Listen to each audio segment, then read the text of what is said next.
All right, today we're going to dive into the latest enrollment numbers for the Waco Independent School District. And look, while the headline might just say enrollment is down, the real story is so much more interesting. We're talking about big strategic shifts and some really important changes in student needs. So, let's get right into it. So, right off the bat, here's the number grabbing all the attention. 466. That's the net decrease in students Waco ISD saw this year. It's the big number, the one everyone sees first, but it's really just the tip of the iceberg. So, you have to ask, is it really that simple? Did the district just lose 466 students evenly across the board? No way. And that, right there, is where the real story starts to unfold. You see, that one number doesn't even come close to telling you what's actually happening inside the district. Okay, so first, let's kind of zoom out and take a look at the big picture, the overall trends for the entire district. This is going to give us the context we need to really understand the details we're about to get into. So yeah, total enrollment did drop from 13,376 students down to 12,910. And at the same time, you can see the number of students identified with limited English proficiency, or LEP, also went down by about 209. But believe me, these big numbers are hiding a much more interesting trend underneath. And this quote, this really nails it. This is the heart of the matter. The key takeaway here is that even though the total number of students got smaller, the needs of the students who are there are actually getting more concentrated, more complex. Let me show you what I mean. Okay, now we're going to zoom in and focus on some of these pretty significant shifts happening within specific student programs. This is where the story gets really compelling. Just look at this. The number of students getting special education services grew by 250. Think about that for a second. The entire district's enrollment went down by 466, but this specific group of students saw a massive increase. That is a really critical shift. And it's not just special ed. We see a similar story with students identified with dyslexia. That number shot up too, by 106 students this year.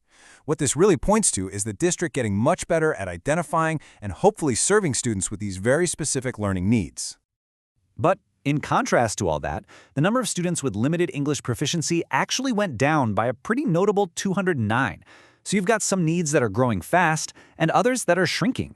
You can see how this creates a really complex puzzle for the district when it comes to resources. Okay, and now for the real plot twist in all of this. While the district as a whole was shrinking, something absolutely remarkable was happening at a few specific schools. At Kendrick Elementary, enrollment didn't just go up a little, it absolutely skyrocketed. They added 270 students in a single year. That is a huge increase, by far the largest in the entire district. You can imagine the kind of opportunities and, let's be honest, challenges that brings for staffing and space. And Kendrick wasn't alone. Head over to South Waco Elementary, and they also saw just incredible growth, adding another 121 students to their campus. And it wasn't just elementary schools. At the middle school level, Cesar Chavez also got a pretty significant bump, growing by 49 students. Which of course brings us to the central question of this whole thing, right?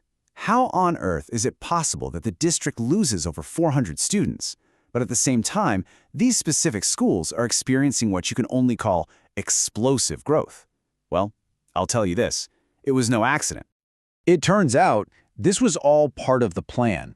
In this next part, we're going to unpack the very deliberate, very strategic decisions the district made that are directly responsible for these huge shifts. So the main idea to get your head around is that these changes didn't just happen. They weren't a surprise. In fact, they were the totally predictable, intended result of specific actions Waco ISD took before the school year even started. And here are those two key actions. First up, the district closed Alta Vista Elementary. So all those students had to go somewhere, right? Well, they were absorbed primarily by Kendrick and South Waco Elementary. And boom, that directly explains their massive growth. Second, the district redrew some attendance boundaries. That move shifted the Kate Ross Housing Authority into the zone for Cesar Chavez Middle School. And just like that, you get your enrollment increase. So now that we know the strategy behind it all, let's take a quick look at some of the other campus hotspots around the district, the schools that saw the biggest changes, both up and down. On this table, you can really see the two extremes right next to each other. You've got the huge gains at Kendrick and South Waco, and then you have the largest declines. Waco High School saw the biggest drop, losing 170 students, and GW Carver Middle School wasn't far behind, down 90 students. It's really a story of two very different realities. Now, it's also really important to point out that this kind of wild swing wasn't happening everywhere. A lot of schools, like University High, which only added 2 students, and Crestview Elementary, which only lost 3, were incredibly stable.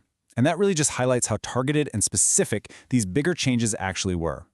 So after digging through all this data, what's the big takeaway? What does all this actually mean for the future of Waco ISD?